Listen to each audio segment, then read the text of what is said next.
Hello, lovely Nell. Welcome today Hello. on National Stress Awareness Day. I've been talking to you're my fourth person to talk to today, and I wanted as many people as possible to come and talk on in my little group and share about who they are, what they do, maybe what stresses that you have experienced in life, or how you help others with their stresses that they experience in life. So if you can share a little bit about you and how you got to be where you are today, that would be lovely. Thank you. Hey, thank you so much for having me. You're welcome. Yeah, so wow, I mean, it's a big question, isn't it? I Yeah. think I think, probably the where to begin is that I have been on a big personal journey of unpacking generational patterns that I kind of came in with, and really learning how to be with myself in my body, in my heart, um, after experiencing a lot of trauma, a lot of challenging circumstance. And that has taken me on a very deep path, Mm. actually. And the fruits of it, as we move into my 40th year, the fruits have really become that I really want to hold that space for others, to really come back into belonging, into into love. I think one of the things that trauma or difficult happenings can rob us of is the kind of feeling as if we somehow don't belong to to our joy, to our innocence, to that kind of natural, playful spark of light that we all have. Mm. And it's my kind of big mission to kind of help remind and facilitate people to reclaim that. Um, yeah, and I think that, in my grand envisioning, that really leads to a world that is healthier, happier, more peaceful. Yeah, so I've got a big vision with it. Brilliant, brilliant.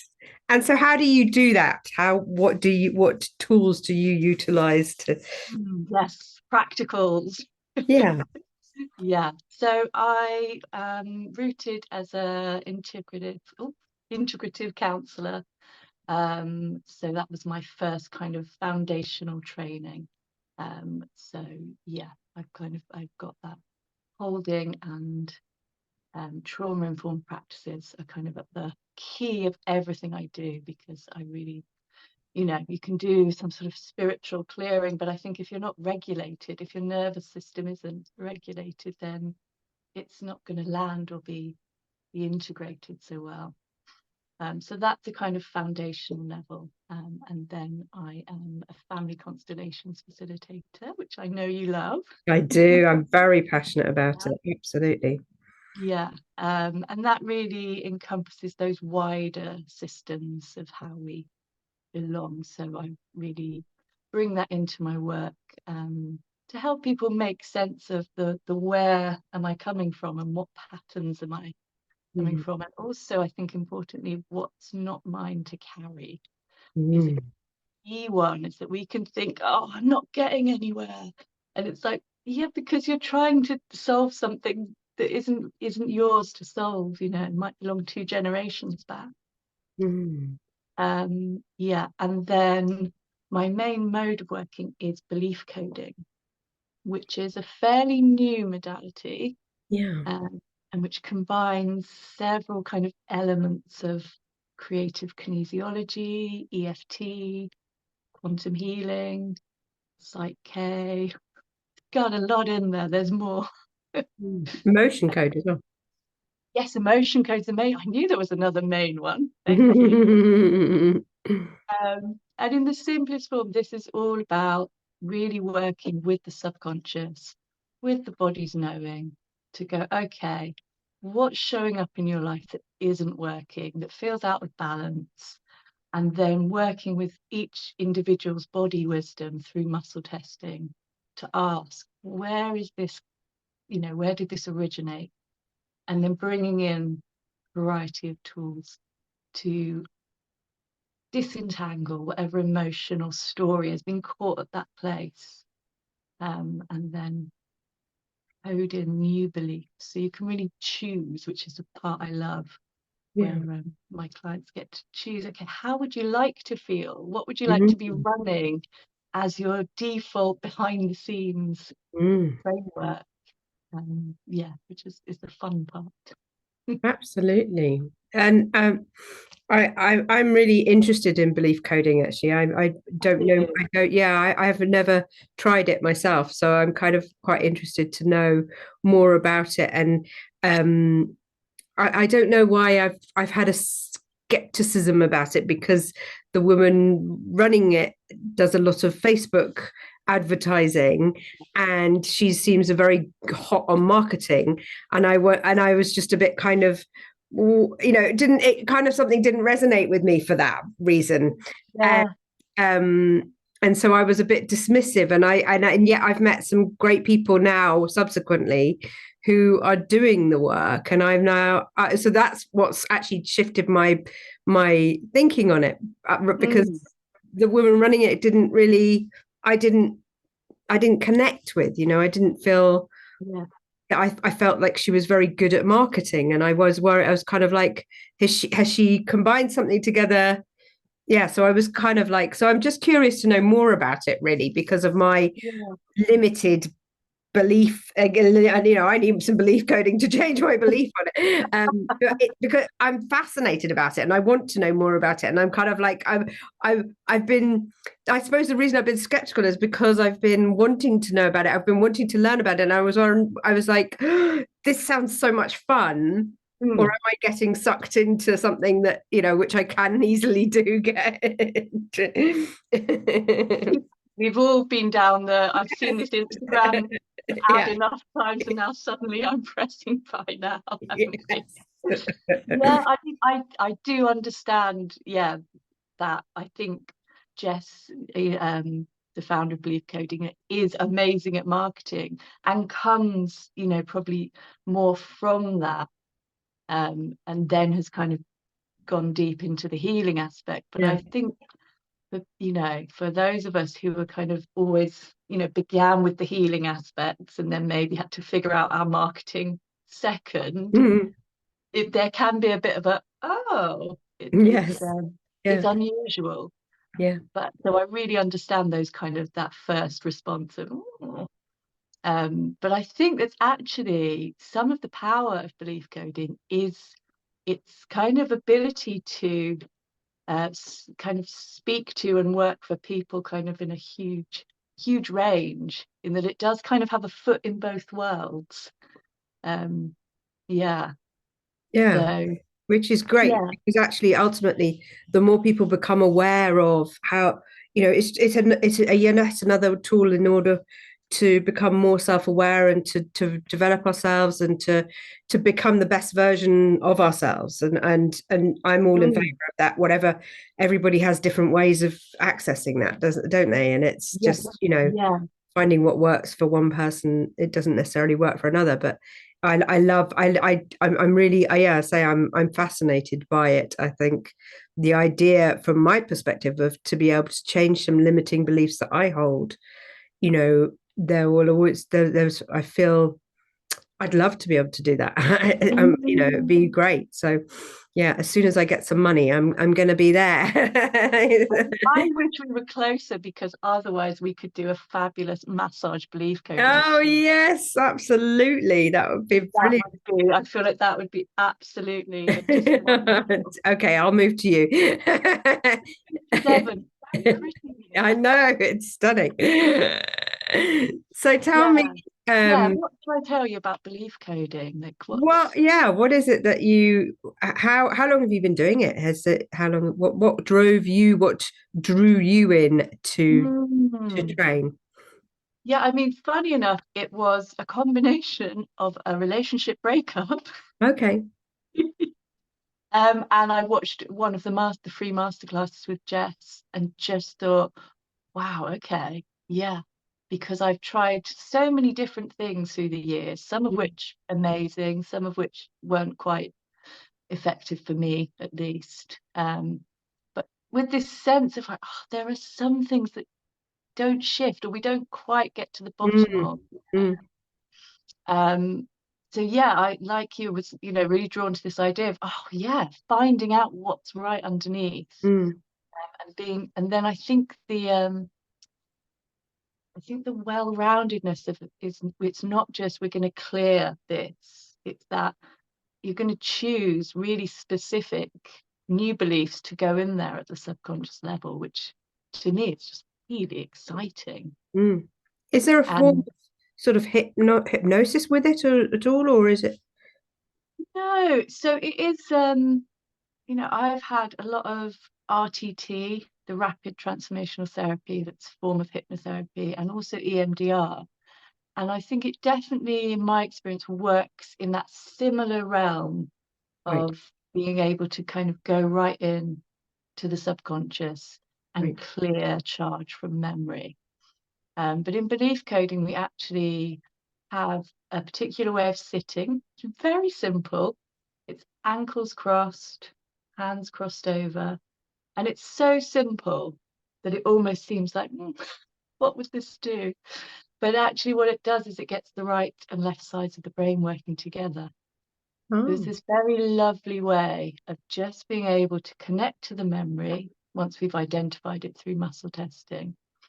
And then the rational mind doesn't start going, oh, well, I don't know, because both sides are balanced. And also, if there's a lot of charge, if it's a difficult memory, that won't overwhelm because we've got the other side of the brain balancing out. So it's a really lovely kind of safe, held way of working. And I mm, think one of the things that I really love is that it's really empowering. I mm, don't know about you, but I've had sessions with, you know, great facilitators, mm, healers, but sometimes we've gone at their pace mm, and it hasn't quite been my pace. mm, And mm. then I haven't quite integrated the healing after. Whereas this, because I'm teaching each client to muscle test their body, is giving us where we need to go. It won't take us to something that they're not ready for. Right. It won't take it faster or deeper. You know, we really are absolutely honoring and held to the pace of each person's subconscious, which to me, I think is a real key of why I find belief coding so effective for me and for clients, is because it is that very specific kind of bespoke Mm, pace and depth. And I think our bodies always know what we need to heal. mm, It's just finding the way to communicate and the way to hear what it is they need and how they need it. And for me, belief coding is brilliant at doing that. great. Mm. I'm sold already. I want to come to. Ah, come on, get on the train to Devon. Now, can you do it? Can you do it over Zoom, or do you have to do? Hard, actually. This is just because I want my massage. Oh, okay. Yeah. So I actually do all of my work on Zoom. Oh, okay. Yeah, which is kind of, I was the biggest skeptic of online things. Mm, But lockdown happened, and that meant family constellations training yeah. and practice had to switch to Zoom. And I mean, it worked amazingly. Mm, And in some ways, I thought, well, of course it does. You know, we're working with energy. exactly. Actually, the internet is the perfect transmitter for Mm, energy work, mm, you hmm. know, through the ether. Yeah, So I absolutely. went from being a full skeptic to, you know, only in person is good enough, to Yeah. going, oh, okay. Mm. Yeah. So when I started my business, Life Alchemy, it's all online. And it works. Yeah, it works incredibly well. So it can be from with anybody, any part of the world. Yeah, which is really exciting. Very exciting. Yeah. Very exciting. I wondered if you would like to or are able to share some of your history, some that you would feel comfortable sharing. Hmm. Yeah. Ooh. Yes, I am, because I feel like it's a really important part of what's all led me to do what I do. Yeah. It's also like it's quite a big story, so it's that kind of like, where do I start? Which bits are important? Yeah, what would you like to hear? And then I'll see if I that would feels personally, I'd love to hear all of it. okay. I've got all day, so anything, but anything you feel confident and happy with sharing is most important. Okay, so have a think. I mean, I'm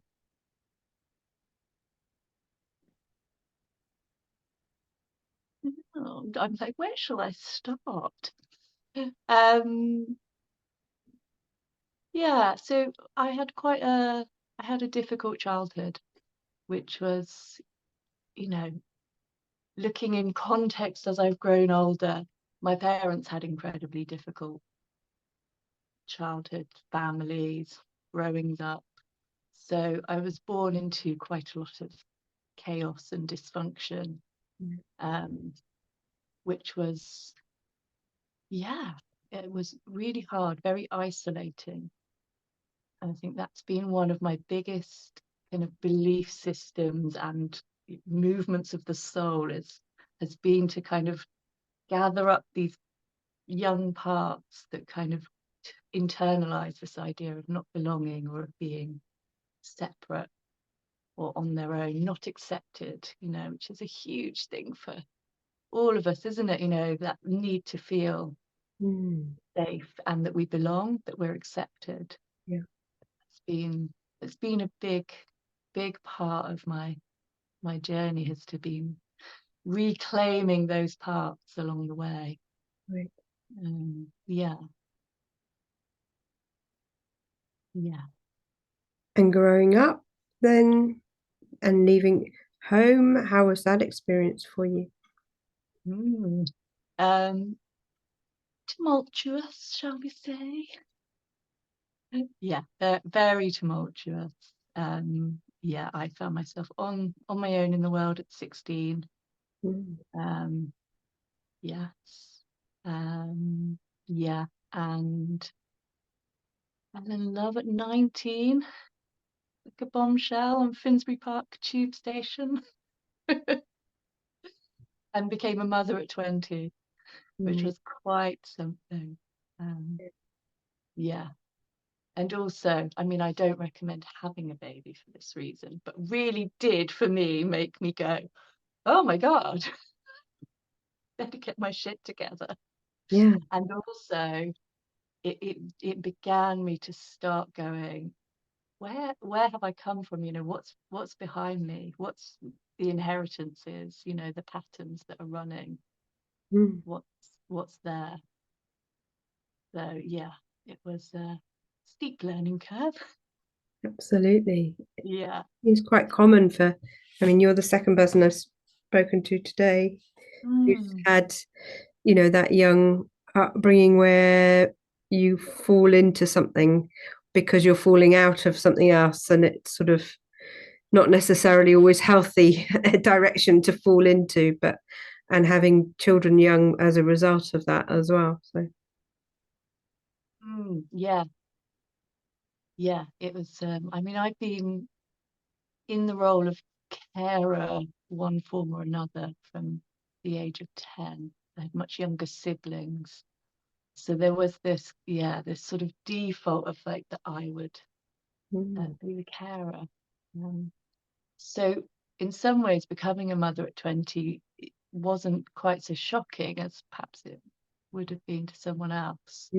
But really, the work later was to go, how do I care for myself? yeah.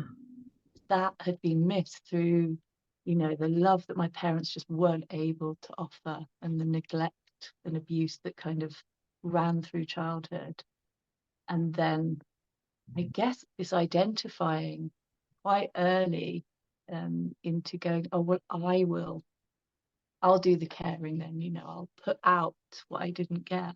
Yeah. Which only works for so long, I think. Yeah. But, And then it starts to cripple you. yes. Yeah. yeah, there's a point where it's almost life or death, I'd say, that Yeah. you have to find, or speak to myself, I had to find how to actually offer this love inward, or, begin to grow it from within. Yeah. Yeah. And do you feel that's possible? I mean, is it fully achievable? Is it something that you feel you have really sort of laid to rest or understood fully? There must still be moments where you have whatever it is, have a belief there still, or you now know, do you have now tools to manage to hold back from those beliefs? Yeah. So there's still, there's moments. I mean, I would say, I'm like 13 years into, really committing to this kind of healing journey. Mm, And the real sweetness of the last few years is this feeling of just loving myself. brilliant. Such a simple phrase, isn't it? But Yeah. actually, and kind of overused a little bit at Yeah. the moment. But the felt experience of it is just such relief and such sweetness, and yeah, I think that's a real thing that I want to share, and it's a real kind of passion of mine. It is that possibility that wherever you might have started from, or whatever difficulties you experienced, as your early experiences, that actually it's always possible in any moment to begin becoming that love that you needed back then. That's lovely. That's beautiful because you Mm. can, well, I have certainly met a number of people who are in the sort of spiritual world or self-development, who sort of wear it as a badge, but possibly haven't quite reached, or not reached, but not, they feel like they've done their work. So they've sort Mhm. of come to a full stop, and then you can see all the projections that happen. And I think I sometimes think it's such a shame that our mindset is always to reach a destination, to feel like we've achieved, to, oh, Yeah, we've done it, we've got there. Oh yes, of course, I've made it because yeah, I've done 20 years of work on myself. So I've made it. I've got this big, done now. I've got 50,000 certificates and I have made it. But still, often there are people that I have met that I think, but you're not really happy and you're not really expressing love to other people. You've actually become much, much more enclosed and shut down, and so I've sometimes wondered if it, some traumas maybe are so grand that we can't, or we just maybe simply don't choose to change Mm. from. I don't know, or Yeah. to learn from, I or mean, to. I am just a ridiculous optimist.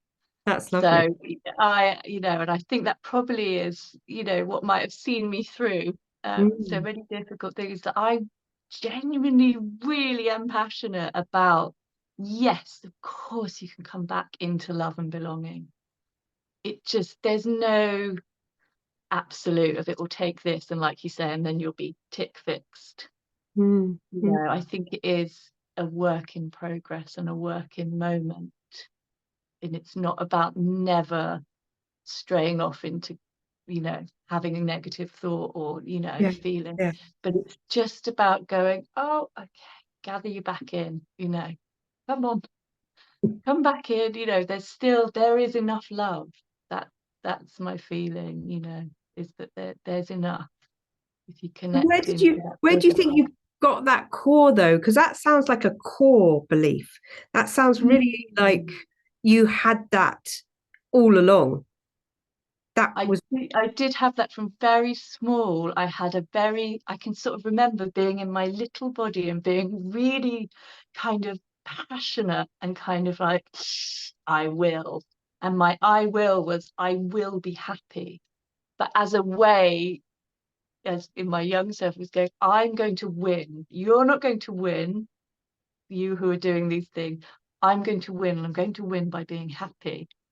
So I don't know where that came from, but it Yeah. was very early. That was really, yeah, it was the sort of essential little flame that just stayed And to burning. know what that happiness is as well. What did Mm. you know? I mean, how did you know what that was when all around you was not perfect? And there must have been something there, someone there who shone the light a little for you. Well, yes, I mean, for me, it really was light beings. So Ah, I had an angel that would often visit in my childhood that I think really was how that was able to stay. yeah. That was able to stay there. Yeah, And is yeah. that something that you work with now? Yeah, so it's interesting. So I'm only just recently kind of talking more about it because Hmm. it's such an essential part of me, and it's kind of been quite constant, and almost in that way where something's quite constant that you don't realize, oh, I should, this would be useful for Yeah. others, maybe for me to talk about. Absolutely. I'm just Absolutely. sort of clocking on to that. Yeah. Yeah, but often in belief coding, I'll invite my clients to bring in, but whatever feels good to them. Yeah. Um, I always connect in with my angels and guides in my sort of preparation before a session, Yeah. just setting that intention. Yeah, that they quite often, when you invite a client, would it help to bring in your guardian angel? And even if they wouldn't be something they've thought of or connected to before, quite often the subconscious that we're asking will go, yeah, even if it also goes, I don't really know what that is, but yes, please. Yeah. Yeah. Yeah. It sounds So like a very safe space. yeah, I would say so. And I mean, that's really key for me. Mm. I think, yeah, coming from the back of PTSD and, a very dysregulated nervous system and, being just quite disassociated and out of my body, Yeah. then it's been really key for me to find those practices for myself, Mm. really embody them so that they've become Mm. um, second nature, and then to make sure that they're in the work I do. And belief coding is, yeah, I find really good framework for that, for being really safe, and just, yeah, going at exactly the pace that clients need, which I've said before, but it's really key for me, that one. Yeah. And I think it's very easy for a therapist. We can only go from our own experiences. So if being safe was a constant in your life and you're a therapist, then you probably don't fully understand. Like I'm talking about myself here, I've never had an issue with safety in my life. It's always been a very charmed existence, really, in Mm. comparison to a lot of other people. So I've had to really try and learn and understand. And I'm not even vaguely even understanding fully to the extent of the deep trauma that a lot of people have experienced. And so I think I think it's wonderful that people like yourself can come from that in order to help others who may also have gone through similar experiences as well. Um, Mm. because yeah, I've always been very worried about being able to support somebody because I feel like I've often said to my wonderful I go to a psychic meeting every Tuesday online, and I always Oh. say to my wonderful woman, because she has experienced a lot of trauma in her childhood, and I would always say, but how could I help somebody like you? And she's always saying, well, you just do the best that you can do and be the best that you can be. But yeah, I think it's wonderful that we have so many different people with different experiences, and to come to know that actually you can have a really good core strong belief in yourself as well when you have experienced a lot of trauma, because that isn't always the case for a lot of people. And Yeah. I think that's a really, I'm looking in the background of your where you are at the moment, and there is a light really shining brightly, and it feels, it really feels like you feel like you're in a really warm, safe space at the moment, and cocooned, but you're shining a light for others, which is really, really beautiful thing. Oh, And thanks. I can really feel, the warmth from you as well, that you have a very strong sort of maternal instinct that I can see how it would be very easy for people to communicate with you.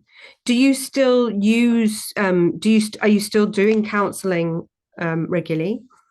No, I'm just with my Life Alchemy belief Right, coding. right. Yeah, it's the thing that really kind of lights me up. Yeah, yeah. I really have a lot of respect for counseling and how it can help. And it was a great foundation, but it's that thing of going, oh, this is okay. Mm. But There actually must there be was something something to more. go, but I think there could be more. And, Mm. some of what we're doing isn't quite getting, you Mm. know, there could be helping more and, differently. I think I'm very creative, and something about the the scope that there is in belief coding to bring in all these different elements, you Mm. really bring in, well, I mean, the whole breadth of each client's imagination Mm. becomes our toolbox. Yeah, So, which, is obviously sometimes the subject matter isn't great fun, but the kind of the creativity of going, okay, yeah, what would help here? Would you need a cannon of light? Do you need, do you need a cloak and a hat? Do you need, this tribe of horses to come through? Really, it is, and it's wider than that. But it's, yeah, I love that creativity. And, I'm a sucker for transformation.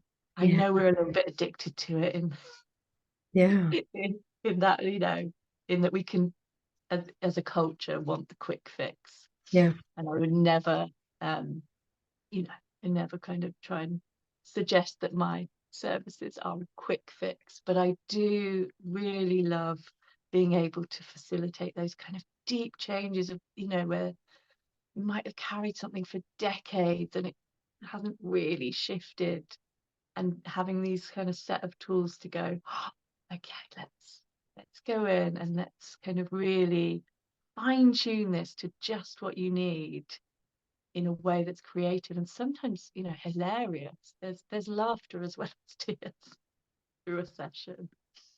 And for me, I mean, it just lights up my soul and my face generally. Do you Really. always tend to work one to one with people then? You don't, well, apart from family constellation work, I guess you do Mm. So family constellations, I'm doing one-to-one as well. more. Okay. Yeah, yeah. So really bringing that in, within the belief coding framework. So if I sense there's something that we need to work with more of a family constellations angle, then we'll bring that in through visualization and work that way, um, with the different members. Have you ever had one-to-one family constellations, or are you always in a workshop? I have had, well, no, I haven't. I've never had one to one, because it's always had other people standing. Yeah. So no. Mm. Yeah. Yeah, so that's one of the other ways you can use it. So Well, that's how I'm actually, using maybe it at the moment. I have had actually, probably. I know I have had, but not necessarily family constant, maybe constant. I don't know. Yeah, I think I have, but not. Yeah, nothing too much of it. Most of mine have been done in groups, and I've been sort of there holding space for others and being in there, Mm. which is always a lesson for me as well. So it's a beautiful journey. I love it. Amazing, isn't it? Yeah. I just am so, and it's always forever opening my eyes to, you know, all the horrible stuff that's gone on in the world, actually how much people carry and we don't realize. We've got no idea. That person crossing the road right there, you've got no idea of how their life has been. And you can sit Yeah. and we can be in, I accuse myself here massively, be in judgment of, oh, why is that person being so angry? Why is that person, behaving in this way? Or why? And looking at them, looking at them in a negative light. But then when you can do work like family constellation work, and you see, now I understand what they have carried for years, and generationally, it's been Yeah. going. Yeah, sometimes, way back, isn't it? Yeah, I mean, just working with I remember working with some black guys who, were going back into slavery and times of, and you just, that level of trauma has just continued throughout the system of um, Yeah. and yeah, it's there's so few people that really understand it, I think, and it's Mm. not. I think I know myself. I'm like, I'm so involved and so wrapped up in this world that I know so many people who do it. And it's kind of become my norm, that Yeah. this sort Yeah. of thing happens. But, my partner's never done it. Most of my friends have never done it. They wouldn't, I can't imagine any Most of of my them. friends haven't done it. Yeah. And I couldn't imagine them doing it either. I wouldn't even probably suggest them doing it because I just wouldn't. But so yeah, we can kind of.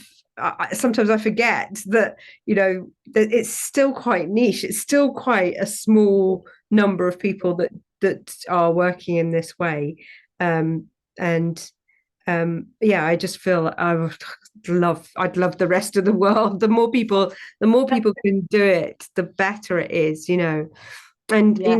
it's just working with like um Israel and Palestine right now, all of that Yeah. situation that has gone on and on and on and on and on and it feels like, when can we allow for this to, how does it ever end? How does it ever stop? How do people move on from that sort of thing? It seems to be never ending, doesn't it? And yeah, if situations like that can be helped in some way, Yeah. I mean, I think that's some of the power of family constellations or systemic constellations, is that you can kind of go to any scale, mm, because, I think what can happen is you look at something, war, genocide, slavery, these huge things, the Holocaust, massive, massive things.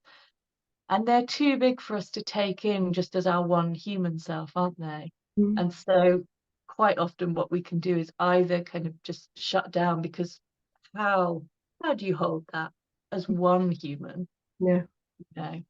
Or, go into a kind of apathy, or a hiding, or a numbing out, all these kind of mm, things that we can, easily do. And that as society, which is fairly traumatized as a collective, is don't have to look far to see how it pushes those numbing practices. And I really believe that is because there is this collective trauma that really is just asking to be moved and asking to be held and, yeah, brought back into some balance.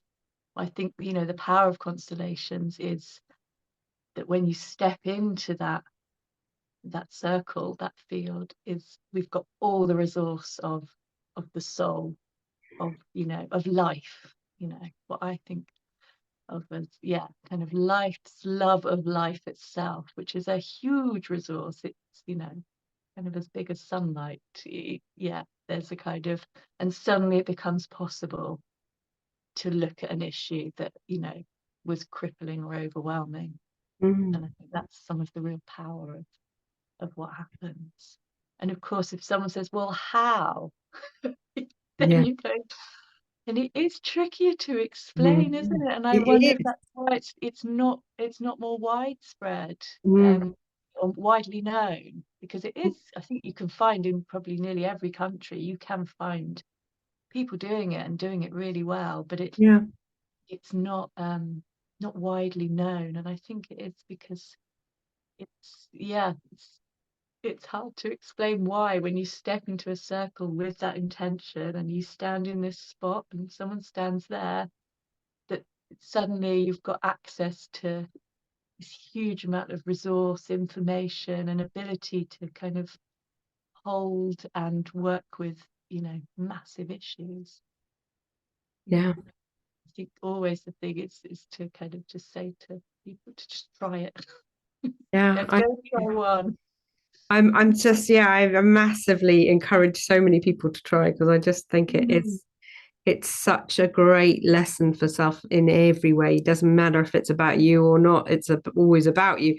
And you always bring what is needed in that moment. And I've seen people that I would consider to be, very scientific people, that wouldn't have a belief system that this could work. yeah. I hadn't entered it, like, well, even myself, I was a bit more that way inclined, but before I started, I didn't really, I mean, I was open to it, but I just didn't know. And I'm a rational, well, used to be more rational, but but having also, witnessed myself, but also witnessed others that I had seen who I wouldn't have thought would, you wouldn't be able to convince in a discussion about it. Yeah. Seen them step into a constellation and felt it, and then because of the experience of it, connected with it and understood it and trusted and learnt and grown from it. Very That much an embodied it experience, isn't it? really is, yeah. Like, And you feel it through you. you really do. I mean, in so many different ways, I felt it just, yeah, it really opened me up to feeling within the body, really. Because Mm. I wasn't somebody who was as connected as the other people. I had to be an experience, I had to really feel it. So yeah, I'm Mm. very, very passionate about that work, so I love it. And Yeah, me too. yeah. Absolutely. I Yeah. think it was probably one of the key things that I'd say, yeah, I don't know if that's too grand a phrase, but kind of fully restored my faith in humanity. Yeah. There's something about standing as a representative for someone and kind of that feeling of just allowing whatever needed to move, and watching this room full of strangers from all walks of life just lend themselves to someone else's story or someone else's issue. And just that feeling of like, wow, the human spirit is fucking incredible, isn't it? It really is. Its Yeah. capacity is for me kind of mind blowing, Mm. of how yeah, how huge that capacity is to Mm. still want to live, to still want to come back to love. It's there, you tap into it through sometimes the most difficult of stories. Mm. Still, it's there, and still people are just, showing up from all kinds of backgrounds and saying, yeah, I'll lend myself, to your piece of work. Mm. And the movement that comes from that. Something very, very healing that's yeah, it's really moving to me. And it really, I think I started going in my late 20s, and it really gave me something essential, I think, to get me through some difficult years of just knowing that people, one stranger would do that for another, and Mm. also that there was this kind of strength and resource that was available Mm. to all of us. I love the sense of community that is around because of it, and that you come as strangers. You come into a room where we can't help. We all judge. Doesn't matter whether we like to or say we don't or do, But of but course we we do. do. It's our instinct. It's our natural form of protection. We need to know whether we're going to be safe around another human being. So it is normal. So we come into a room and we've already sort of marked our territory as to who we might like better than the other, or Yeah, who we sit next to. Does that resonate with, we've already energetically chosen that spot where we sit, and yeah, and just being more aware of all of that, and being aware of how, and then connecting and doing this work together. We don't need any story. There doesn't need to be the in-depth uh, pulling apart of the trauma of what's happened. It just allows, in a more gentle way, I think, for things to open up to just tiny parts to become more free, doesn't it? And yeah. I just feel my heart goes wide open whenever I do it, because I Mm. just Yeah, feel me too. like Yeah. I can't do it enough. I really can't. I was just like, oh, as if I could do it every week, I would. I'd be a family constellation junkie. I'd definitely. But I would love So to heart trade it opening, isn't it? too. I could definitely see you training in it. Yeah, Yeah. I just Yeah. need the money. That's the downside. That's all it's been, is money for me. I would have done it years ago if I had it. So Mm. one day it will happen. Maybe when I Mm. grow up. I don't think that's ever going to It happen. doesn't sound very wise to me. No, exactly. So just a Mm. question that I ask everybody on this when I do chat to them, is a question that we get asked every day, and we don't necessarily always respond in an authentic way. We Oh, may okay. respond. We often respond in a neutral way that is acceptable for everybody to everybody's palate. Um, Uh-huh. um, and in this moment, I say everything is acceptable for my palate without a doubt. And I like I just am offering you the space to share, how are you in this moment, and how are you feeling in this moment. mm. Oh, wow. I didn't know what was coming. That's a lovely, lovely offering. Hmm. Now I'm feeling relieved because I did wonder before this, what if I forget everything? What if I suddenly don't know who I am or what I do?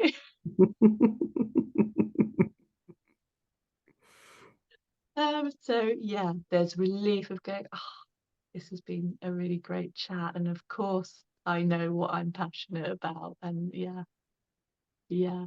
So that's there. Um, there's a tenderness in my heart today. I had a belief coding session on myself with another facilitator last night, which worked with something when I was 12, so which is a very tender age. It's a real, maiden puberty transition. Um, yeah, so that's there. It took some work.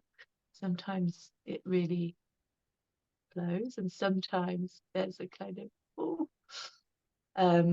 yeah. So it was deep work, and I can feel that kind of little tenderness that's there still, where it's working through my system of this place that we kind of gathered back in. Yeah. Hmm. Lovely. Yeah. Thank you. That's a lovely question to be asked. You're welcome. Yeah, as I say to everybody, that I became unwell through not listening to my feelings and Mm. suppressing them. And so and I also spent many years working with cancer patients, and it's my firm belief that cancer is the can be the outcome of suppressing your feelings. Passion. Mm. And Yeah. so um, I have always been determined after my father died of cancer to try and help others to allow themselves to express in whatever way come they want to, in that's safe and practical, but so that they don't have to experience dis-ease, which I think can be, well, it was quite debilitating for me. So yeah, so I'm really all in favor of everybody being able to really share how they feel, and that is why I love all the work that you do, because I think it is beautiful, because it gives everybody the opportunity to really be present with where they are, and to help to shift into a better, brighter, happier, more joyful state, which is wonderful, really wonderful. So thank you for coming along today. I just wondered if there was anything else that you might want to share today. Ooh. Anything else I want to share? I could share. I've just thought. So I currently have an offer running. Perfect. Yes. So I have 3 spots left in this offer.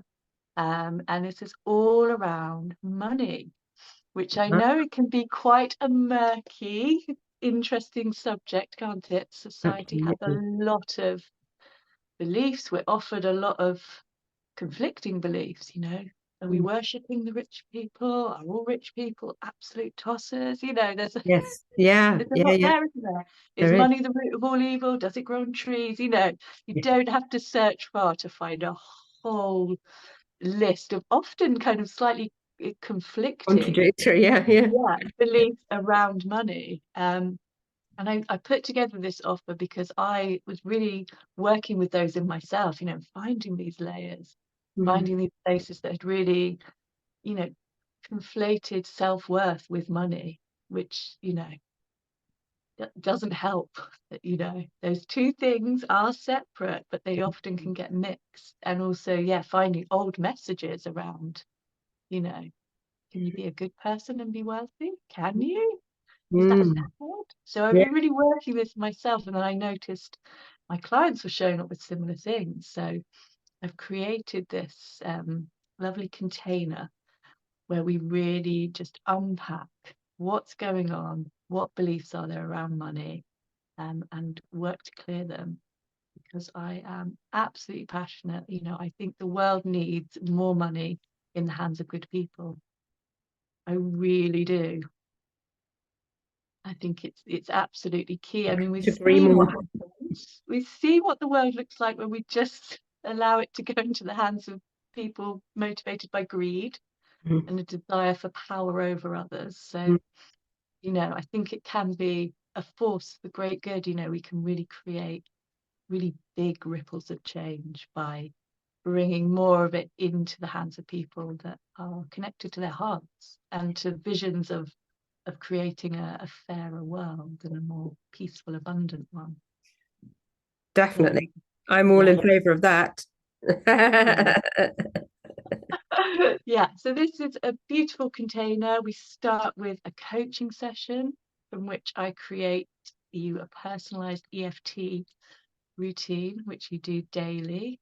And I include some of the healing sentences from Family Constellations, ancestral healing, if that's come up in our coaching session. So we kind of really start priming the subconscious to begin unlocking what's blocking. And then we have 3 Life Alchemy belief coding sessions. And then we finish with a coaching session to get really clear on what's next for you.